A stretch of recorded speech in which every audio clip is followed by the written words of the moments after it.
सर्व संकट हारिणी संकट चतुर्थी हर माह में कृष्ण पक्ष की चतुर्थी तिथि को मनाई जाती है।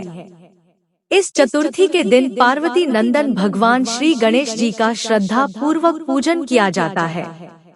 इस व्रत के प्रभाव से मनुष्य सभी संकटों से मुक्ति प्राप्त करता है। भाद्रपद को आने वाली संकट चतुर्थी में भगवान गणेश के एकदंत स्वरूप की पूजा करना अति शुभ माना गया है। तो चलिए भाद्रपद को आने वाली भाद्रपद संकट गणेश चतुर्थी की कथा को आरंभ करते हैं। एक समय की बात है, पूर्वकाल में सभी राजाओं में श्रेष्ठ ऐसे राजा नल हुए थे और उनकी रूपवती भार्या का नाम दमयंती था।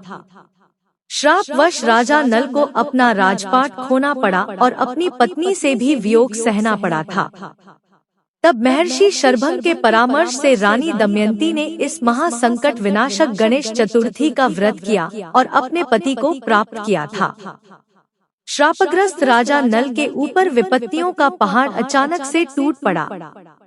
एक दिन डाकुओं ने राजा के महल में जाके सारा धन, गजशाला से हाथी, घुड़शाला से घोड़े चुरा लिए थे तथा पूरे राजमहल को अग्नि से जला दिया था। वहीं राजा नल भी अपना राजपाट जुए में हार चुके थे। असहाय राज नल अपनी पत्नी के संग वन में प्रस्थान कर चुके थे।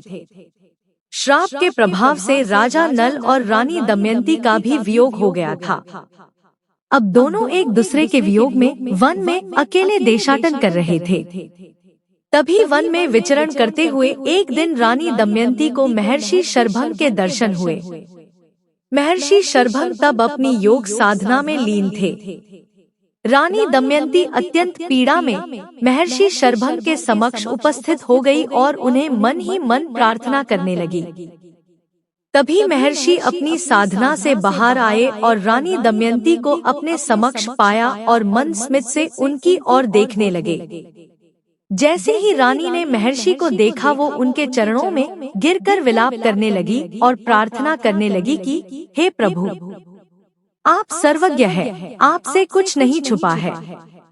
मैं अपने प्राणप्रिय पति के वियोग में यहाँ वन वन भटक रही हूँ। मैं कब अपने पति को प्राप्त कर पाऊंगी, यहाँ बताने की कृपा करे हे मुनिश्रेष्ठ। रानी दमयंती की करु वाणी सुनकर महर्षि ने कहा, हे परम पतिव्रता, आप चिंता न करें, श्रापवश ही आपको इस कठिन परिस्थिति से गुजरना पड़ रहा है। अतः आप भाद्रपद के कृष्ण पक्ष को आने वाली परम संकट नाशिनी चतुर्थी के दिन भगवान गणेश जी के एकदंत स्वरूप की पूजा करें और पूरा दिन आहार लिए बिना और रात्रि को चंद्रमा के दर्शन करके अपने व्रत का समापन करें। अगर आप ये व्रत पूर्ण श्रद्धा भाव और भक्ति से करेंगी तो आपको आपके पति अवश्य प्राप्त होंगे।